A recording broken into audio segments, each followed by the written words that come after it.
ಬಸವಕಲ್ಯಾಣ ಶಾಸಕ ಶರಣು ಸಲಗರ್ ಹಾಗೂ ಶಿಕ್ಷಣ ಸಚಿವ ಮಧು ಬಂಗಾರಪ್ಪ ನೋಡಲೇಬೇಕಾದಂತಹ ಸ್ಟೋರಿ ಇದಾಗಿದೆ. ಹೌದು, ಬಸವಕಲ್ಯಾಣ ತಾಲೂಕಿನ ಮುಡವಿ ಗ್ರಾಮದ ಪ್ರಾಥಮಿಕ ಶಾಲೆಯ ದುಸ್ಥಿತಿ ಇದಾಗಿದೆ. ವಿದ್ಯಾರ್ಥಿಗಳಿಗೆ ವಿದ್ಯಾಭ್ಯಾಸ ಮಾಡಲು ಕೋಣೆಯಿಲ್ಲದ ಪರದಾಟ.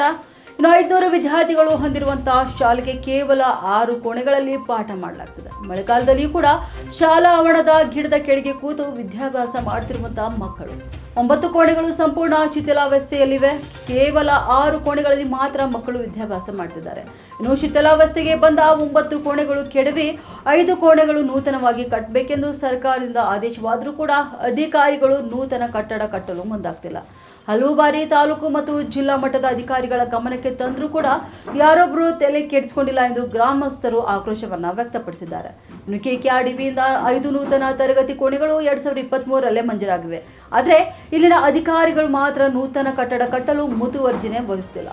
ಇನ್ನು ಬರುವ 24ನೇ ತಾರೀಕಿನ ತನಕ ಅಧಿಕಾರಿಗಳಿಗೆ ಗಡುವು ನೀಡುತ್ತೇವೆ. ಮಕ್ಕಳ ಸಮಸ್ಯೆ ಬಗೆಹರಿಸಿ, ಇಲ್ಲದಿದ್ದರೆ ಉಗ್ರ ಹೋರಾಟ ಮಾಡಲಾಗುವುದೆಂದು ಗ್ರಾಮಸ್ಥರು ಎಚ್ಚರಿಕೆಯನ್ನು ಕೂಡ ನೀಡಿದ್ದಾರೆ. ಆದಷ್ಟು ತೀವ್ರಗತಿಯಿಂದ ಕಟ್ಟಡ ಮಾಡಂತೇಳಿ ಅಂತಂದ್ರೆ ಎಲ್ಲರೂ ಏನಂತಂದ್ರೆ ನಾವು ಒತ್ತಾಯ ಮಾಡಿದ್ರು ಅವರು ಸ್ಪಂದನ ಮಾಡ್ಲಾಗ್ಯಾರ.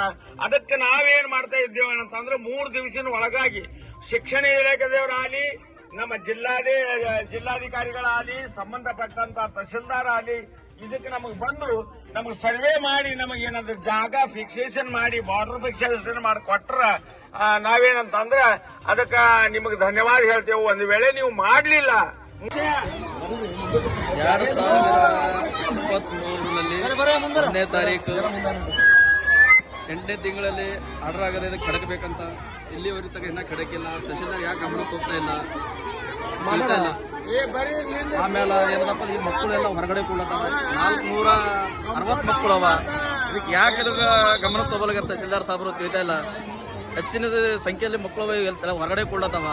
ಆ ಸಲುವಾಗಿ ಇದಕ್ಕೆ ಗಮನಿಸಬೇಕು ತಹಶೀಲ್ದಾರ್ ಸಾಬ್ರು. ಇದಕ್ಕೆ ಏನಾರ ಬಂದು ಪರಿಹಾರ ಕೊಡ್ಬೇಕಂತ ನಮ್ಮ